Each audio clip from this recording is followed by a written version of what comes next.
നമ്മളെ സന്തോഷവും നമ്മളെ ദുഃഖവും തീരുമാനിക്കുന്ന ആളുകൾ നമ്മളാണ്, അല്ലാതെ മറ്റുള്ളവരല്ല. നിങ്ങളൊന്ന് ചിന്തിച്ച് നോക്കുക. നമ്മളെ ദുഃഖത്തിന് കാരണം മറ്റുള്ളവരാണ് എന്ന് നമ്മൾ പലതവണ പറയുമ്പോൾ, യഥാർത്ഥത്തിൽ നമ്മൾ സന്തോഷിക്കണോ നമ്മൾ ദുഃഖിക്കണോ എന്നുള്ള തീരുമാനം നമ്മുടേതല്ലേ? മറ്റുള്ളവർ നമ്മളെന്തെങ്കിലുമൊക്കെ പറയുമ്പോൾ അത് ആ ഒരു ഫീലിൽ നമ്മൾ എടുത്തോണ്ടല്ലേ. ഇതേ കാര്യം ചിലപ്പോൾ വേറൊരാളോട് പറയുമ്പോൾ അത് അയാൾ വേറൊരു സെൻസിലാവും എടുക്കുക. ചില ആളുകൾ എല്ലാത്തിനും നെവർ മൈൻഡ് ആക്കി എടുക്കും അല്ലേ. അവർക്ക് വലിയ പ്രയാസങ്ങളൊന്നും തോന്നില്ല. പക്ഷേ ചില കാര്യങ്ങൾ നമ്മൾ ചില ആളുകൾ നമ്മുടെ അടുത്ത് പറയുമ്പോൾ അത് നമുക്ക് ഭയങ്കരമായിട്ട് ആ ഒരു ഫീലിങ്സിൽ എടുക്കുമ്പോഴാണ്, അല്ലെങ്കിൽ അതിനെ വേറൊരു രീതിയിൽ നമ്മൾ ചിന്തിക്കുമ്പോഴാണ് എന്ത് ചെയ്യുക, നമ്മൾക്ക് കൂടുതൽ വിഷമവും കാര്യങ്ങളും വരിക. അപ്പം അതിന് ആ ഒരു വിഷമം പല ആളുകളും നമ്മളെ കളിയാക്കുമ്പോൾ, അവരെന്തിനാണ് നമ്മളെ കളിയാക്കുന്നത്? അവർക്കതൊരു സുഖമാണ് നമ്മളെ കളിയാക്കുമ്പോൾ, നമ്മളതിനെ റിയാക്ട് ചെയ്യുമ്പോൾ അത് കണ്ട് അവർ രസിക്കുകയാണ് ചെയ്യുന്നത്. നമ്മൾ ദേഷ്യപ്പെടുമ്പോഴൊക്കെ അവരെന്ത് ചെയ്യാണ്, അവരത് എൻജോയ് ചെയ്യുകയാണ് ചെയ്യുന്നത്. അതേ സമയത്ത് അവർ നമ്മൾ ആ കളിയാക്കുമ്പോൾ നമ്മൾ അതിനെ ഒരു നെവർ മൈൻഡ് ആക്കി കഴിഞ്ഞിട്ടുണ്ടെന്നുണ്ടെങ്കിൽ ആ കളിയാക്കുന്ന ആളുകൾക്ക് വല്ല ഇൻട്രസ്റ്റ് ഉണ്ടാവും? ഒരു ഇൻട്രസ്റ്റും ഉണ്ടാവില്ല. അപ്പോൾ അവർ ഒന്ന് രണ്ട് പ്രാവശ്യം പറയും, പിന്നെ മിണ്ടാതിരിക്കും എന്നുള്ളതാണ്. നമ്മൾക്ക് ശരി എന്ന് തോന്നുന്ന ഒരു കാര്യം മറ്റുള്ളവർ പറഞ്ഞ് നമ്മളെ തളർത്താൻ നിന്നിട്ടുണ്ടെന്നുണ്ടെങ്കിൽ അതിൽ തളരാൻ നിൽക്കരുത്, അതിൽ സങ്കടപ്പെടാനും നമ്മൾ നിൽക്കരുത്. നമുക്ക് ബോധ്യം ഉണ്ടാവണം അത് ചെയ്യുന്നത് ശരിയാണ് എന്നുള്ളത്. അപ്പോൾ മറ്റുള്ളവർ പറഞ്ഞാൽ എന്ത് ചെയ്യരുത്, നമ്മളതിനെ മൈൻഡ് ചെയ്യരുത്. അപ്പോൾ മറ്റുള്ളവർക്ക് സന്തോഷിക്കാൻ നമ്മൾ ഇട കൊടുക്കണോ എന്ന് നമ്മൾ തീരുമാനിക്കുക. മറ്റുള്ളവരെ സന്തോഷിച്ചിട്ട് നമ്മൾ എന്തിനാണ് ടെൻഷൻ അടിക്കുന്നത്, അല്ലെങ്കിൽ നമ്മൾ എന്തിനാണ് സങ്കടപ്പെടുന്നത്, നമ്മളെ കണ്ണീരെന്തിനാണ് വെറുതെ ഒഴിക്കുന്നത്? അപ്പോൾ നമ്മളെ സന്തോഷം എന്നുള്ളത് നമ്മൾ ഉണ്ടാക്കിയെടുക്കുന്നതാണ് എന്ന് മനസ്സിലായല്ലോ.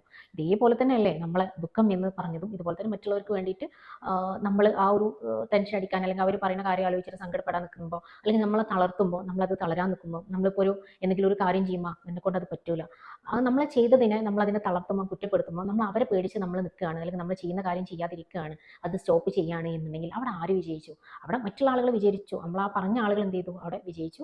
നമ്മൾ പരാജയപ്പെട്ടു അല്ലേ. നമ്മൾ അവരെ പേടിച്ചിട്ട് നമ്മൾ വീട്ടിൽ തന്നെ ഒതുങ്ങിയിരിക്കുകയാണെന്നുണ്ടെങ്കിൽ നമ്മൾ പരാജയപ്പെട്ടു. അതല്ല വേണ്ടത്. ഞാൻ പറഞ്ഞല്ലോ, നമുക്ക് 100% നമുക്കത് ശരിയെന്ന് തോന്നുന്നുണ്ടെങ്കിൽ, ആര് തന്നെ എന്ത് തന്നെ പറഞ്ഞിട്ടുണ്ടെന്നുണ്ടെങ്കിലും നമ്മളെ തീരുമാനത്തിൽ നമ്മൾ ഉറച്ചു നിന്നുകൊണ്ട് തന്നെ എന്ത് ചെയ്യുക, മുന്നോട്ട് പോവുക എന്നുള്ളതാണ്. പിന്നെ തെറ്റാണ് എന്ന് പറയുന്നുണ്ടെങ്കിൽ, മറ്റുള്ളവർ നമ്മളടുത്ത് ഇങ്ങനെ നമ്മൾ ചെയ്യുന്നത് തെറ്റാണ് എന്ന് നമ്മൾ സ്വയം നമ്മളെ വിലയിരുത്തുക. നമ്മളൊന്ന് ചിന്തിച്ച് നോക്കുക, അതിലെന്തെങ്കിലും മിസ്റ്റേക്ക് ഉണ്ടോ എന്നുള്ളത്. മിസ്റ്റേക്ക് ഉണ്ട് എന്നുണ്ടെങ്കിൽ നമ്മൾ എന്ത് ചെയ്യുക, ആ മിസ്റ്റേക്കിനെ ഒന്ന് കറക്റ്റ് ചെയ്തിട്ട് മുന്നോട്ട് പോവുകയാണെങ്കിൽ ഒന്നും കൂടെ ബെറ്റർ ആക്കാൻ നമ്മൾ പറ്റും എന്നുള്ളതാണ്. സന്തോഷവും നമ്മളെ സങ്കടങ്ങളും നമ്മളാണ് തീരുമാനിക്കേണ്ടത്. ഇനി മുതൽ നിങ്ങൾ ഡിസിഷൻ എടുക്കുക, നിങ്ങൾ സന്തോഷിക്കണോ അതോ സങ്കടപ്പെടണോ എന്നുള്ളത്. നമ്മളെ കയ്യിൽ തന്നെയാണ് എല്ലാത്തിൻ്റെയും താക്കോലുള്ളത്. പക്ഷെ നമ്മൾ അതിനൊന്ന് കാണാൻ ശ്രമിക്കണം എന്ന് മാത്രം. നമ്മളെ മുന്നിലുള്ള ആളുകൾ ശരിയാണോ തെറ്റാണോ, നമ്മളെ സ്നേഹിക്കുന്നവരാണോ നമ്മളെ ചതിക്കുന്നവരാണോ എന്നൊക്കെ നമുക്ക് മനസ്സിലാക്കാൻ പറ്റും. പക്ഷെ എന്താണ്, നമ്മൾക്ക് ഈ പറഞ്ഞ പോലെ തന്നെ ഈ ഇബ്ലീസിൻ്റെ ആ ഒരു ശല്യം, അതിനാണല്ലോ പടച്ചോൻ ഇബ്ലീസിനെ ഇങ്ങോട്ട് വിട്ടിട്ടുള്ളത്. അത് നമ്മളെ വല്ലാതെ ഇട്ട് അലട്ടുമ്പോഴാണ് നമ്മൾ എന്ത് ചെയ്യുക, ഇതൊക്കെ മറന്ന് നമ്മൾ പ്രവർത്തിക്കാൻ തുടങ്ങുക, വെറുതെ ഇങ്ങനത്തെ ഇമോഷനൊക്കെ കൊണ്ടുവരാൻ തുടങ്ങുക എന്നുള്ളതാണ്. അപ്പോൾ നമുക്ക് എത്ര കഴിവുണ്ട്, അല്ലെങ്കിൽ നമുക്ക് എത്ര ക്വാളിഫിക്കേഷൻ ഉണ്ട് എന്നുണ്ടെങ്കിലും ചില സമയങ്ങളിലൊക്കെ നമ്മളൊക്കെ കൈവിട്ട് പോകില്ലേ.